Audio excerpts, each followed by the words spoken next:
আজ মিডিয়া পুরো চুপ নেই, মানুষ রেগে আছে। মমতা বন্দ্যোপাধ্যায়, আপনার একটা সিদ্ধান্ত আজ মানুষ মেনে নিচ্ছে না। তৃণমূল প্রার্থী হিসাবে আব্দুল খালেক মোল্লাকে বেছে নেওয়া, আমরা এটা সমর্থন করি না। 15 বছর এই মানুষটা এমএলএ আছে, একবার কংগ্রেস, দুইবার তৃণমূল, কিন্তু 15 বছরে আমরা কি পেয়েছি? উন্নয়ন না, পিছিয়ে পড়া। পুরো মিডিয়া বুরুজকে প্রতিবন্ধী বানিয়ে দেওয়া হয়েছে। আমরা ভুলিনি ফটকের ঘটনা, নির্দোষ মানুষকে ঘর থেকে টেনে হিচড়ে তুলে জেলে পাঠানো হয়েছে, এটা কেউ ভুলে যায়নি। আমরা ভুলিনি বদরতলার হিন্দু মুসলিম দাঙ্গা, মানুষ বিভক্ত হয়েছে, কিন্তু এমএলএ সাহেব চুপ ছিলেন। ভোট কাটার ভয়ে ভাইচারা গড়েনি। আমরা ভুলিনি নাদিয়াল হাসপাতালের ঘটনা, ভুল ইনজেকশন মেরে অনেক যুবকদের মৃত্যু হয়েছে। নাদিয়াল হাসপাতালে চোখের অপারেশন করতে গিয়ে কত মানুষকে অন্ধ করে দিয়েছে, আজও কোনো জবাব নেই।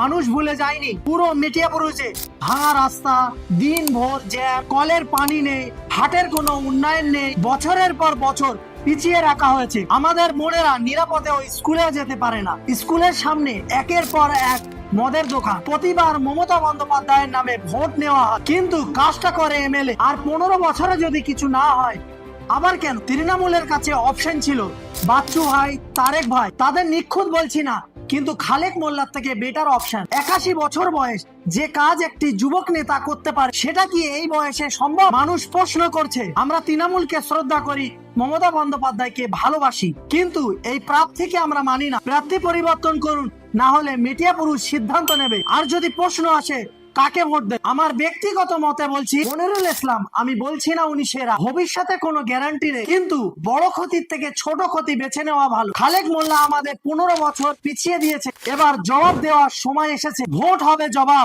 বয়কট খালেক মোল্লা। ইনশাআল্লাহ রক্ত দিয়ে হলেও এবার অধিকার আদায় করে নেবে মিডিয়া বুরুজ।